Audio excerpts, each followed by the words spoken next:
Welcome to the Trail and Ultra Running Training Podcast. My name is Will Frantz, and I'm here to help you improve your training so you can have more fun out on the trails.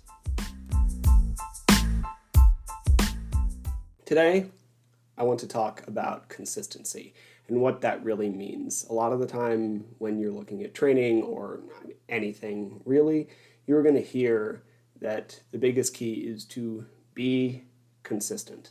And I think that can be a great message. It's one I preach a lot, but I think we probably need to figure out what that means, because there's a bunch of ways you could be consistent that don't really help you. You know what I mean? Let's say first we need to be doing the right stuff. So if we're going to be consistent in a way that leads to our goals, then you need to be consistent with the right things. If you, for example, want to be a power lifter, then running every day isn't the type of consistency that's actually going to help you hit your goals. If we are looking for fat loss, then eating a pizza every day is very likely not going to help you hit your goals. It's possible, it's just very difficult, and you'll probably be hungry. So we need to be consistent with the right stuff. And then in addition to, having the right things to do on a consistent basis, we can look at short-term or long-term, right? So it's really easy to have short-term consistency. And this is why I'm not a huge fan of things like 75 hard. It's fine. It's a fine test of your fitness if you do it. If you don't know what it is, I'm not going to talk too much about it here. But it is a really intense 2.5 months. And for a lot of people, especially a lot of very dopamine-driven people like myself, it's actually not that hard to do about 2.5 months and really kick yourself in the ass and find a push and do the thing. The problem is that often once that happens, we often end up in this completely off place. So we're either on or off. And while you might be very consistent in the short term, personally, I really don't care about where you are in 2 months. I care about where you are in 20 years. And yeah, it's great to have a 2-month goal. I mean, I'm a running coach, so to some degree, short-term race goals are what I do. But I also don't want to push our short-term goals so hard that we get injured, end up with long-term problems, hate running down the line, right? I would much rather you get really close to your short-term goals, but don't quite make it, but continue to run for the next decade. If that's not your jam, that's fine, but that's really what I care about. I care that we have a long-term relationship with fitness, that you're healthy, that everything continues to exist in your life in a way that's positive. I don't want you to end up having to run so much with a schedule that you end up divorced.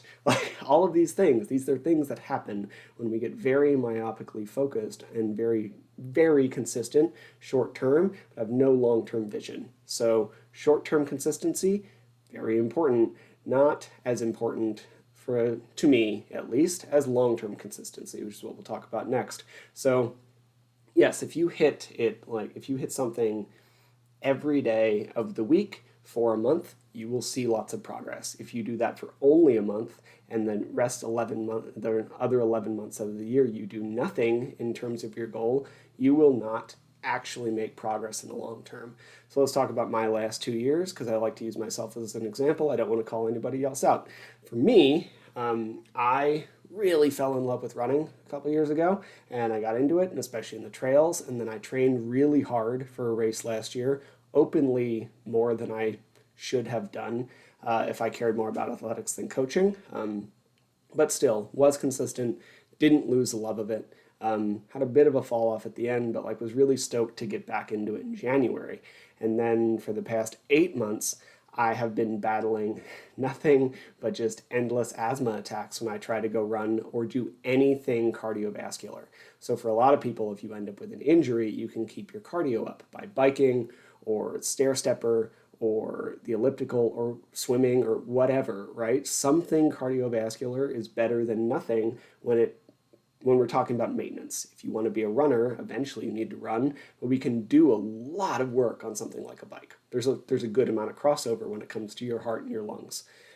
Unfortunately, I couldn't really do any of that. When I pushed above zone 1, zone 2 heart rate of like 140 for anything longer than like 10 minutes, I had an asthma attack. And this wasn't like a wheezing. I have a thing called cough variant asthma, but I basically had to debate whether I wanted to run or whether I wanted to continue like for 30 to 60 minutes a coughing fit that often prevented me from sleeping and all sorts of stuff, right? It wasn't great. This is actually probably one of the reasons I've been a little inconsistent the past 8 months, because I've been depressed because I managed depression with exercise. Anyway, so now that I'm getting back into it, it is really hard again. I'm basically starting from scratch, which I would love to tell you that that's not the case. Nobody would be happier than me to tell you that if you take 8 months off and come back to it, that you are going to be great. You will probably gain it back faster than the original build, partially because you know what you're doing, and partially because you have some of that, like, for lack of better term, muscle memory or like neurological memory. You'll just get back to your place faster than it originally took to build it, but it's still gonna be hard. Hey everyone, I've decided to stop doing ads for this podcast, at least for the time being. I just don't think they're a good use of anybody's time. So instead of that, I just have a simple ask. If you find this information valuable, please tell someone about it. Either hit the like or subscribe buttons on your preferred platform, share it with somebody, or you could even just head over to the Trail and Ultra Running Training Group on Facebook, and I'd appreciate that as well. I'm just trying to make more good, free information for people so we can all get better at running on the trails, and if we can spread the tribe, that would be great. Thank you, and let's get to the podcast. And I am definitely staring like 6 months to a year in the face of basically just rebuilding my cardiovascular and like pulmonary and breathing base. I don't have almost any of it anymore. And kind of excited as a coach because I get to see what works now that I know a lot more, but it's gonna be tough. I know it's gonna be tough, and this is because I haven't been consistent in the long term. I was very consistent short term. Even for a year, we're going to call that short term. But considering I want this to be a thing in my life for ever or for the next decade, I don't know. I'm not a great soothsayer, but a long time, I have not been consistent in the long term. So we not only need to care about short-term consistency. If you want to have a lot of these longer results, then we need to care about the long-term consistency as well. Now, once we have kind of those frameworks in mind, we need to be doing stuff often enough and enough total. So if we look at something like running more often seems to be better than running less often. And this is true for most things. So a mile a day is probably going to make you a better runner than 10 miles every Sunday. And this might not be true for certain people, but for most people, especially since like running is a skill, most exercise things are a skill, like squatting, mobility, all of this stuff. Even our daily interactions, like let's call it protein intake, right? Like I'm gonna not get super preachy here about diet, but your protein intake matters. You can't eat all of your protein on a Sunday and then the rest of your week just eat bread. Like we need to have a consistent intake to help your muscles repair. So this frequency thing really matters. A little bit every day or almost every day is more beneficial, helpful, whatever, than the same amount or even a little more on a Sunday. And I just dropped a couple videos in the Facebook group, this group, about mobility and ankle mobility. It's a thing I've been challenged with for a very long time, and now I just do a little bit of work, like a minute on both sides every day, and my mobility is up. It's not boring. It's not interesting. It's very boring, but that's what works. So if we are consistent and do our thing often enough, we will see progress. And then we do need to have that enough like overall volume as well. And if you were doing stuff frequently, that overall volume drops a little bit, can be quite a bit depending on you and your physiology and history, etc. But again, if we do 10 to 15 miles on a Sunday or an hour's worth of mobility work on a Sunday, that is not going to be as effective as like 1 or 2 miles every day, or even a couple minutes of mobility work every day. So yes, your total volume matters. I wouldn't recommend trying to run a 100-miler on a 30-mile week. I just don't think that's a great idea. But if you have enough frequency, your total, like the sufficient amount that is your total sufficient amount is lower, right? And I'm sorry, I'm getting tongue tied. Now, what is like, what are things that we need to, what do we need to know? What do we need to do to make this work? First, you need to know what to do, right? We need to do the right stuff. You don't need to know the entire plan. You don't need to like become a trainer or physiologist or whatever. You don't need to know everything top to bottom and all the tiny micro details. You just need to know enough to get started and get started well. So run fairly easy with a little bit of speed frequently, like almost every day. If you can, if you're tired, take a day off, right? Like that's how we would get started. And that's the kind of information that you would need to get going. If we're talking about like protein intake or diet or whatever, like squatting, all of these things have their like very base knowledge that you need to not get hurt and to be fine and to start to see some progress. And that's where we get started. And then once you get moving, you might learn some deficiencies. You might see where you're lacking something, and then we can make some adjustments, but just get going. And then you should actually want your goal. You should probably want it a lot if it's something like running an ultra, but you should actually want your goal. Otherwise, why are we doing this? There's so many things to do in life, like in general. There's no reason to fill it with stuff that you don't actually want to do. So if you want to run an ultra because it's hard, but you hate running, I don't think that's a great idea. I think there's better stuff to do with your time. Go do a Spartan race if you really insist on running for some reason, and they tend to be a little shorter. They're also very hard and they take a long time, and they're very community focused. Get on a bike, go lift some heavy things, jump in cold water. Those things are all really hard. I hate cold water. I run really far and I still hate cold water. So, do a hard thing is not the same thing as run 100 miles. So you should actually want the goal you're trying to achieve.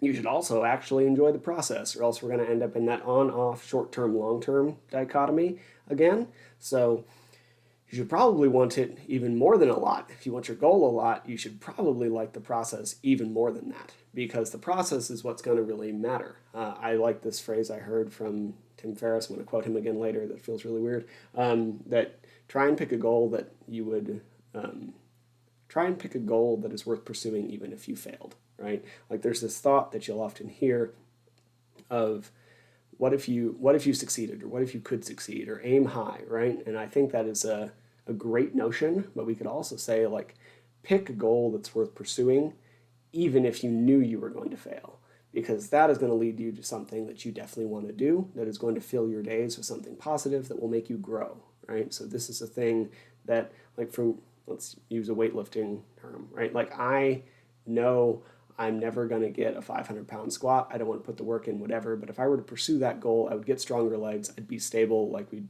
do this. And if I did it in a healthy way, I wouldn't ruin my tendons. I'm not even close to that, right? But like that's a goal that I know I'm going to fail, but if I keep working towards it, the process is worthwhile. So this is the kind of idea where try and pursue something that even if you knew you were going to fail, would still be worth doing.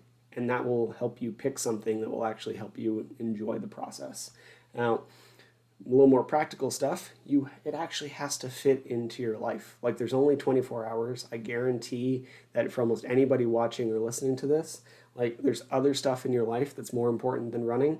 Like most of us are not the 18-year-old Kilian Jornet, where like literally that's all he did. That's all he wanted to do. It's all he cared about. He had no friends. Like he just did school and running, and that was it. And he only did school, so he could keep running. That is not most of us. Like most of us have kids or a family or a dog like I have in the other room, or a job I really like, or hopefully you like your job, like, or at the very least you need to like it enough to keep doing it so you don't get fired and you can pay your rent or mortgage.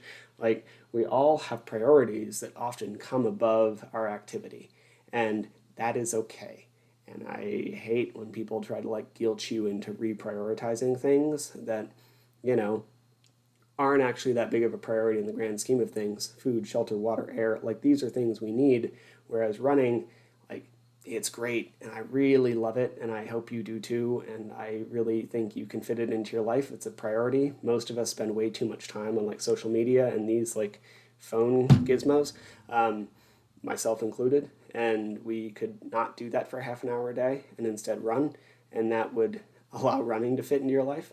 But that said, like most of us don't do that collectively for long periods of time. Like I don't personally sit on my phone for 2 hours. It's a collective multiple hours throughout the day, but I can dip it and like go do 15 minutes. We can restructure whatever works for you, but it needs to fit into your life because I know you have other priorities outside of your running activity. And one way to look at this, and this is the other thing I learned from Tim, that I'm trying to just like I need to tattoo this on my forehead so that I see it every day. Because what would it look like if this were easy? Because if you do something a lot and you do it a lot in a way that doesn't lead to long-term problems, you will get better at it. Like life is just practice, and practice makes permanent. So if you keep practicing something and keep adjusting along the way, like test and iterate. If you keep testing and adjusting and testing and adjusting and just keep doing work on something that is you care about, you will get better at it. So think about what would this look like if this were easy. This is why you're going to start to see a lot more content from me because I'm just shouting that at myself every day. What would it look like if this were easy? Well, if I fit it into 5 minutes on a run or like hanging with my dog or a dog walk and I like buy a better set of headphones, then I will make a lot more stuff that can help people. If I try not to like wed myself to a single time every Tuesday to do a live like this, which is what, the people tell you should do because it builds consistency, then I might actually do 3 or 4 a week, which is just better because I can be more helpful because I can provide more stuff. And this is the same with running. I don't have 2 hours on any day of the week right now except for Friday. Granted, I shouldn't be running for 2 hours straight anyway, but even if I were at that point in my training, that would be physically impossible for me to schedule. But I do have like 10 to 15 minutes scattered throughout my day, and that's how I have run every day for the past 5 days as I'm getting back into it. Not a smart idea if you don't have the like tendon and muscle strength to do that. Not my recommendation to start, but like 10 to 15 minutes every day, I'm getting a run in because I'm just slotting it in where it fits. Switch the shirt out, go run, put on some deodorant again, re-put on the shirt, and we're good to go. And it has to fit. So like ask yourself, one, do I care about this thing? 2, do I care about the process? 3, do I know a step that I can take next that will be helpful? And then 4, what would it look like if this were easy? That is how we're consistent. That is how we create consistency in a way that actually helps. Anyway, I'm going to go. I need to go take my dog for like a 20-minute walk and then get to my in-person job. I hope you have a really good rest of your Wednesday or whenever you're listening to this. And I'll be back more often now because I'm trying to make it easy. Thank you for listening to the Trail and Ultra Running Training Podcast. Honestly, I'm still surprised and honored that anybody wants to hear what I have to say, so thank you. To be clear, not a doctor, nor a registered dietitian, or any other kind of medical professional. I'm a personal trainer, a nutrition coach, and a running coach, and I have a passion for training trail runners. You should always speak with a qualified medical professional before making any changes to your training or nutrition program. If you enjoyed the podcast or found it helpful, please take a second to leave a rating or review. I'd really appreciate it. Or you could just share it with someone for whom you think it might be helpful. I make these kinds of things in order to provide more quality, free resources to people, so the more people who hear it, the better. If you want more of this information, please head to the Trail and Ultra Running Training group on Facebook, where we discuss all aspects of training so you can have more fun doing the sport that you love. Thank you again for listening.